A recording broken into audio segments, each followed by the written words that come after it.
خدا کا واسطہ امی جان، امتحان سر پر آ رہے ہیں اور ایک آپ ہیں کہ آپ کو کوئی فکر ہی نہیں، ادھر ادھر کی واہیات کتابیں پڑھ کر وقت خراب کر رہی ہیں، پچھلے سال بھی فیل ہوتے ہوتے بچیں۔ بھائی بیکار ہمیں پریشان نہ کرو، اللہ اتنی اچھی ناول ہے کہ بس۔ ہائے۔ امی جان نے ناول کا صفحہ پلٹ کر ایک ٹھنڈی آہ بھری اور کروٹ لے کر سنی انسنی کرتی۔ یہ واہیات اور بےہودہ کتابیں پڑھ پڑھ کر جانتی ہیں آپ کے اخلاق پر کتنا برا اثر پڑتا ہے؟ ایسی ہی الٹی سیدھی کہانیاں پڑھ پڑھ کر نہ جانے کتنی امی جانیں گمراہ ہو گئی۔ آپ کو کچھ امتحانوں کی بھی فکر ہونی چاہیے۔ میں تو آپ ہی کے بھلے کو کہتی ہوں، پڑھ لکھ کر ہی انسان بنتا ہے، ورنہ پشو سمان یہ بھی کوئی زندگی ہے؟ ارے بھاڑ میں جائے یہ امتحان، ٹیچر اتنا ہوم ورک دے دیتی ہیں کہ بھائی ہم سے تو ہوتا نہیں۔ امی جان نے غصے سے سر کھجا کر کہا۔ توبہ ہے امی جان، کیا سر میں جوئیں پڑ گئی ہیں؟ میں نے کتنی دفعہ آپ سے کہا ہے کہ باریک کنگھی نہاتے وقت ضرور استعمال کرنی چاہیے، کوڑا کرکٹ بھی اس سے نکل جاتا ہے اور جوئیں بھی نہیں پڑنے پاتی، مگر آپ سنے جب نہ۔ کی تو تھی کنگھی، مگر تمہاری خالہ بھی مانگ کر لے گئی، جب سے اس نے لوٹائی ہی نہیں۔ امی جان پھر سر کو کھبڑ کھبڑ کھجانے لگی۔ اتنے میں ابا جان کمرے سے فٹ بال کو ٹپے لگاتے ہوئے نکلے، شرارت سے میری طرف دیکھا اور پھر دھم سے فٹ بال امی کے سر پر دے ماری۔ اوی اللہ! امی جان اچھل پڑی اور ناول ان کے ہاتھ سے چھوٹ کر نیچے رکھی سلپچی میں جھپاک سے گری۔ ہماری کتاب! اللہ ہی سمجھے ہر وقت ستائے چلے جاتے ہیں۔ دیکھو فریدہ، تمہارے ابا جی نہیں مانتے۔ یہ کیا طریقہ ہے ابا جان؟ میں نے انہیں ڈانٹا، مگر ابا جان میری بات اس کان سے سن اس کان سے اڑاتے ہوئے لپک کر چارپائی پر چڑھ کر کودنے لگے اور کوٹھے پر سے نکلتی ہوئی ڈور لوٹنے لگے۔ دیکھو فریدہ، بھائی صاحب ہماری ڈور لوٹے لے رہے ہیں۔ چھوٹے چچا چھجے پر سے منمنائے۔ ادھر ابا جان ٹھٹھے لگا رہے تھے اور چھوٹے چچا کا منہ چڑھا رہے تھے اور چچا میاں زور زور سے چلا رہے تھے۔ اتنے میں برآمدے سے دھما دھم کرتی ہوئی پھپھی اماں آئیں۔ دیکھ کر تو چلتی نہیں، دہی بڑوں کے لیے دال بھگونے رکھی تھی، ساری کی ساری موری میں اوندھ گئی۔ پھپھی اماں کے پیچھے پیچھے خالہ جانی لپکی چلی آ رہی تھی۔ لپک کر انہوں نے پھپھی اماں کی پیچھے سے چوٹی داب لی۔ پھپھی اماں ہائے کر کے پلٹی اور خالہ جانی کی بالیوں میں انگلیاں پھنسا کر کھینچنے لگیں۔ اماں بیگم پاندان میں سے الائچی نکال کر چبا رہی تھی، دیکھ کر چھیٹھی کر کے ہنسنے لگیں۔ اماں بیگم، ہماری نانی اماں، ہر وقت پڑوس کی بوڑھیوں کے ساتھ بیٹھی پنچ گٹے کھیلا کرتی ہیں۔ میں نے بڑی مشکل سے پھپھی اماں اور خالہ جانی کا بیچ بچاؤ کرایا۔ دونوں ایک پاؤڈر کے ڈبے پر جھگڑ رہی تھی۔ پھپھی اماں کہتی تھی میرا ہے اور خالہ جانی کہتی تھی میرا ہے۔ میں نے ان سے پاؤڈر کا ڈبہ جو چھین کر دیکھا تو وہ مجھ نصیب و جلی کا تھا۔ کیا مجال جو میرے میک اپ کا سامان ذرا سا بھی بچ جائے، جب دیکھو میری ہی چیزوں سے 16 سنگھار کیے جا رہے ہیں۔ اور جو ان کو ڈانٹو کہ بھائی یہ ہر وقت کی لیپا پوتی اچھی نہیں ہوتی، اس سے خامخواہ جلد خراب ہو جائے گی، تو کہیں ذرا سا پاؤڈر لگا لیا تو کیا ہو گیا، تمہاری خالہ ہر وقت تھوپتی ہیں تو کچھ نہیں، میں نے چھوا اور تمہارے مرچیں لگیں۔ پھپھی اماں بگڑ اٹھی۔ ابا جان ڈور چرخی پر لپیٹ رہے تھے، چھوٹے چچا ان سے چھیننے کی کوشش کر رہے تھے، وہ ان کے چپتیں لگا کر انہیں اور چڑھا رہے تھے۔ بس جی بس، بہت ہو چکی یہ دھما چوکڑی، سب اپنی اپنی جگہ پر بیٹھ جاؤ اور اپنی کتابیں نکال کر پڑھنا شروع کرو۔ میں نے ڈانٹ ڈانٹ کر سب کو پڑھنے کے لیے بٹھایا، مگر خاک کسی کا دل نہیں لگ رہا تھا۔ ابا جان بیٹھے کاپی پر سب کے کارٹون بنا بنا کر امی جان کو دکھا رہے تھے، وہ مارے ہنسی کے لوٹ پوٹ ہوئی جا رہی تھی۔ چھوٹے چچا منہ میں انگوٹھا ٹھوسے اب تک روٹھے بیٹھے تھے۔ خالہ جانی مسلسل اپنی ناک سے چوہے نکال نکال کر پلنگ کی پٹی پر چپکا رہی تھی۔ پھپھی اماں اپنی ٹوٹی ہوئی چوڑی کو توڑ توڑ کر فال نکال رہی تھی۔ چوڑی ری چوڑی، سچ سچ بتا، فریدہ کے پھپھا ابا مجھے کتنا چاہتے ہیں؟ چوڑی کا چورا اتنا سا نکلا اور پھپھی اماں روٹ گئیں اور انہوں نے پھپھا ابا کی پسلی میں کس کر کوہنی مار دی۔ پھپھا ابا ایک دم مچل کر وہیں زمین پر لوٹ گئے اور سارے کپڑے کیچڑ میں سن گئے۔ ابھی نہلا دھلا کر چاند سا بیٹا بنایا تھا، پھر باگڑ بلا بن گئے۔ میرے آنسو نکل آئے۔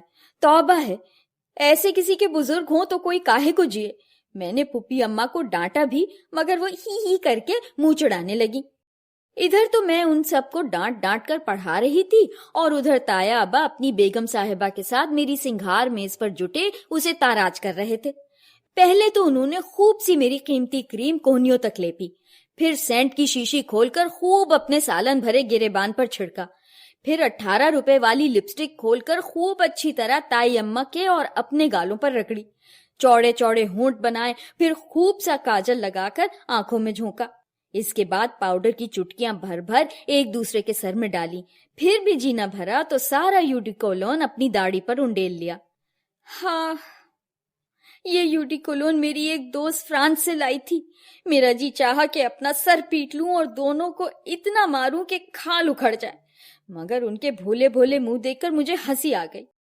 دونوں کو گھسیٹ کر غسل خانے میں لے گئی اور ان کا منہ دھلایا۔ تائی اماں نے لوٹے میں مٹھی بھر کر منجن ڈالا اور گھولنے لگی۔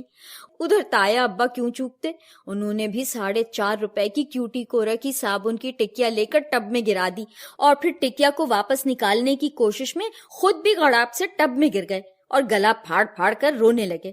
بڑی مشکل سے دونوں کو سنبھالا۔ لوگ کہتے ہیں مار سے بزرگ خود سر اور بہت ڈھیٹ ہو جاتے ہیں۔ میں ایک اچھی تعلیم یافتہ اولاد ہوں، اس لیے جہاں تک بنا بہلا پھسلا کر کام نکالا۔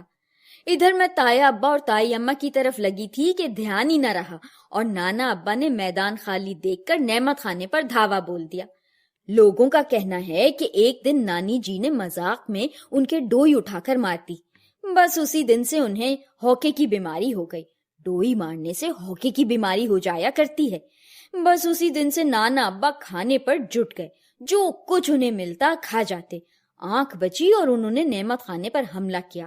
اور تو اور باورچن ترکاری بنا رہی ہے، آپ بکر بکر کچی ترکاریاں کھا رہے ہیں، اور کچھ نہ ملے تو پیڑ پر چڑھے کچی کیریاں، بیر اور املیاں ہی کھائے جائیں گے۔ آئے دن ان کا پیٹ خراب رہتا ہے، پچھاڑ پچھاڑ کر دوائیں پلائی جاتی ہیں مگر وہ ایک نہیں سنتے۔ اس وقت بھی میرے چلانے کی پرواہ نہ کر کے وہ بڑے مزے سے چھوٹے چچا کا گلیکسو کا ڈبہ کھول کر بھر بھر چمچے خشک دودھ پھانکنے لگے۔ پھر مجھے دیکھ کر دونوں مٹھیوں میں شکر لے کر ہنستے ہوئے بھاگے۔ ابا جان اور امی جان کتابیں پھینک پھانک کر مزے سے مرغیوں کو سارے صحن میں دوڑاتے پھر رہے تھے۔ پھپھی اماں مزے سے الگنی میں جھول رہی تھیں اور خالہ جانی کے سارے نیپکن جو میں نے دھو کر سکانے کے لیے دھوپ میں ڈالے تھے موری میں گرانے کے بعد کھیکھی ہنس رہی تھی۔ بڑی ممانی جان مزے سے پلنگ پر لیٹی ہوا میں دونوں ٹانگیں اچھال کر سائیکل چلانے کی نقل کر رہی تھی۔ بڑے ماموں پلنگ کے نیچے چھپے ہوئے پائے کے ساتھ ان کی چوٹی باندھ رہے تھے۔ بیگم اماں پنچ گٹے کھیلنے میں اپنی پڑوسن کے ساتھ کچھ بے ایمانی کر کے نہایت ڈھٹائی سے ان سے لڑنے کی کوشش کر رہی تھی۔ دیکھتے ہی دیکھتے دونوں گتھم گتھا ہو گئیں، خوب ادھم مچا رہی تھیں۔ ارے سوریا، بیگم اماں کہہ رہی تھیں۔ گدھیا، ان کی پڑوسن نے فیصلہ کیا۔ اللہ کرے مر جائے۔ اے تجھے تعاون سمیٹے، اے تجھے ہیضہ ہو۔ ہائے ہاں، یہ کیا بدتمیزی ہے، میں چلاتی رہ گئی، مگر وہ لڑتی لڑتی تختوں پر سے دھم سے نیچے گر پڑی اور گلا پھاڑ پھاڑ کر رونے لگی۔ میں نے دونوں کو چمکارا، حالانکہ میرا جی چاہ رہا تھا کہ دونوں کا قیمہ کر کے چیلوں اور کووں کو کھلا دوں۔ ٹافی اور چاکلیٹ دے کر دونوں کو بڑی مشکل سے چپ کرایا، ورنہ بھیجا ہلا دے رہی تھی۔ ابا جان کو نہ جانے کیا سوجی، راک اینڈ رول کا ریکارڈ زور زور سے بجانے لگے، اینا مینا ڈیکا ڈائی ڈاما نکا، اور پھر گھر میں جیسے بھونچال آ گیا۔ سب کے سب بزرگ بے طرح ناچنے لگے۔ بڑی ممانی جان سائیکل چلانا بھول کر ایک دم کودنے اور ناچنے لگی۔ تایا ابا اور تائی اماں نے اپنی ٹانگیں اچھالنی شروع کر دی۔ خالہ جانی نے ماموں ابا کی ٹانگ کے نیچے غوطہ مارا اور پھپھا ابا داڑھی ہلا ہلا کر بکرے کی طرح پھدکنے لگے۔ بیگم اماں، اماں جان اور ان کی سہیلی تخت پر چڑھ کر ٹیڑھی ٹیڑھی ہو کر تھرکنے لگی۔ چھوٹے چچا عجیب انداز میں اپنی ایک ٹانگ کو ہوا میں پھینک کر جائیو کرنے لگے۔ میرا سر چکرانے لگا، معلوم ہوتا تھا جیسے گھر کی چھت اڑ گئی، زمین پھٹ گئی ہو اور اس میں سے گرم گرم لاوا ابل کر میرے کانوں میں بھرنے لگا۔ زمین اور آسمان آپس میں گڈمڈ ہو کر اینا مینا ڈیکا ڈائی ڈما نیکا کرنے لگے۔ بند کرو، خدا کے لیے بند کرو، ورنہ میں پاگل ہو جاؤں گی۔ یا اللہ میرے خدا، میں نے اپنے کانوں میں انگلیاں دے لیں، مگر اس کے باوجود مجھے ایسا معلوم ہوا کہ طوفان کی گھن گرج اور زیادہ بڑھ گئی ہو اور کانوں کے پردے پھٹنے لگے۔ یا خدا رحم، میرے خدا مجھ پر رحم کر یا مجھے اٹھا لے. خودکشی گناہ ہے مگر میں مجبور ہوں. میں کنویں کی منڈیر کی طرف لپکی. کسی نے پرواہ نہ کی. امی جان مزے سے ناچ رہی تھی، ابا جان گھوڑے کی طرح دو لتیاں جھاڑ رہے تھے، پھپھا ابا پھوپھی اماں کو دھوبی کی لادی کی طرح اٹھائے پھر رہے تھے، بڑی ممانی جان لاتیں اچھال اچھال کر ماموں میاں کے گرد چکر لگا رہی تھی، میرے کانوں میں اونٹ بلبلا رہے تھے، گھوڑے دو لتیاں جھاڑ رہے تھے اور ہاتھی چنگھاڑ رہے تھے. ایک دم میں نے آنکھیں بند کی اور دھم سے کنویں میں کود پڑی. اے بیٹی کیا ہوا؟ میں زمین پر اپنے پلنگ کے پاس گری پڑی تھی. کیا ہوا؟ کیا کوئی برا خواب دیکھ لیا ہے؟ امی جان نے مجھے پیار سے سہارا دے کر اٹھایا. اوہ شکر ہے خدایا، خواب تھا. میں نے امی جان کے سینے سے لگ کر سوچا. اف، اگر یہ خواب نہ ہوتا، حقیقت ہوتی تو. سامنے ابا جان بیٹھے اخبار پڑھ رہے تھے، چھوٹے چچا کیاریوں میں پانی دے رہے تھے، بیگم اماں اپنی پڑوسن کو بڑے تکلف سے پان بنا کر دے رہی تھی، تائی اماں تایا ابا کو پلیٹ میں انگور لینے پر اصرار کر رہی تھی. آپ کو میری قسم، بس 2 دانے چکھ لیجئے. اور وہ تکلف سے ٹال رہے تھے. پھپھی اماں تخت پر بیٹھی خالہ جانی سے اپنی ہونے والی بہو کے لیے چڑھاوے کا حساب کتاب جوڑ رہی تھی. بچے صحن میں ادھم مچا رہے تھے، کیچڑ میں لپا ڈگی کر رہے تھے، اینا مینا ڈیکا بجا کر تھرک رہے تھے. چند سنگھار میز پر دھاوا بولے ہوئے تھے، چند نعمت خانے پر ڈاکہ ڈال رہے تھے، کچھ دیر رو کر منہ بسوڑ کر الٹی سیدھی ضدیں کر رہے تھے، اور بزرگ سب کچھ برداشت کر رہے تھے، اپنی آنکھوں کے تاروں کی آئندہ زندگی میں ترقی اور بہتری کی دعائیں مانگ رہے تھے. یا خدا، ان بزرگوں میں کتنی قوت برداشت ہے. یہ ہم لوگوں کا قیمہ کر کے چیلوں اور کووں کو نہیں کھلاتے، نہ کنووں میں کود کر خودکشی کرتے ہیں، ہنس ہنس کر ہماری خاطر دکھ جھیلتے ہیں، راتوں کی نیندیں گواتے ہیں، ہماری تعلیم کا خرچ بڑے فخر سے برداشت کرتے ہیں، اور پھر ہمارے پیدا ہونے کی منتیں مانتے ہیں. کیوں؟ آخر کیوں؟ یہ ہمیں پیار کرنے پر کیوں مجبور ہیں، اور پھر اس مجبوری کو اپنی خوش نصیبی سمجھتے ہیں. اٹھو بیٹی، زمین پر پڑی ہو، کپڑے خراب ہو رہے ہیں. امی جان نے کہا. میں نے چاہا کہ حسب عادت مچل جاؤں، ٹھنکنے لگوں، مگر میری ہمت نہ پڑی.